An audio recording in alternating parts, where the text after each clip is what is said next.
hello money guys पुणी थर आपको स्वागत जनाऊँ मोर आउ न्यू ब्लॉग तो बर्तमान गाइस आज जो ब्लॉग चैलेंजर 17 मान 77 बर्तमान तो पुरी रे बर्तमान आम अच्छु तो बर्तमान जाऊँ दर्शन करी गला 3टा 3:30 मान उठी उठा ब्रश फ्रश करके गाधे पाधे बर्तमान बाहरी पड़लु यहाँ हूँ होटेल माने रातिर व्यूटा चेक कर तो टेम्पू फेम्पू खोजुचु कहीं चली चली जाए पाखे 2-3 किलोमीटर हम हेले भी कहीं चली चली जाऊँगी तो बर्तमान गाइस टेम्पू मिलगला तो बर्तमान जाऊँ मंदिर दर्शन करने हेले भी माने अंधार गले टिके लोक था केते देखा आपण देखेबी हेले भी टिके गले टिके बेगी जल्दी दर्शन करी से आउ मंदिर फोन आलो ना तो बर्तमान टेम्पू ओल्हे पड़लु कहीं टेम्पू भर आड़े नौनी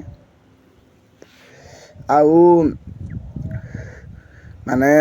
ये देखो आम मंदिर पाखापाखि पहुँचगलु जय जगन्नाथ प्रभु तो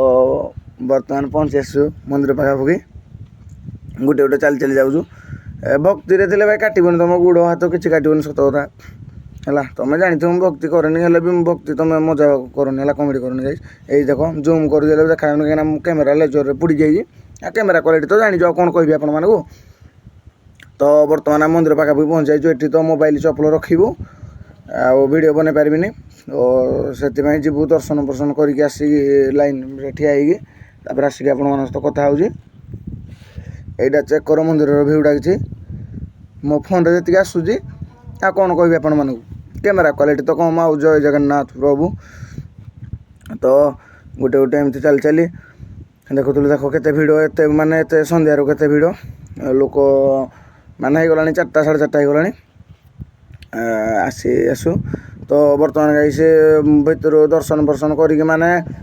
4:30 ना 5टारू पहलू सीरियल पहलू ए बर्तमान 10:30 होगला बाहर बर्तमान मंदिर तो ये चपल फपल नहीं मोबाइल फोबाइल नहीं दर्शन वर्शन करके बर्तमान ये ठिया आप भिडटा चेक कर ये रखिलु चपल को फोन तो गोटे गोटे जाऊँ एवं बर्तमान बाहर रूम को तापर देखा खाई खुआ बीच आड़े जाना कौन तो देख भिड़ भाई एमती मोबाइल ऊपर करके वीडियो बना पड़ू तो एटू माने बुली बुलाकी दर्शन वर्शन करी बर्तमान आम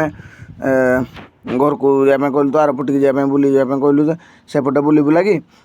माने करी दर्शन फर्शन करी माने सब बुली बुलाकी टे संध्या बेले पुणी आसबू तो बर्तमान बाहर पड़लु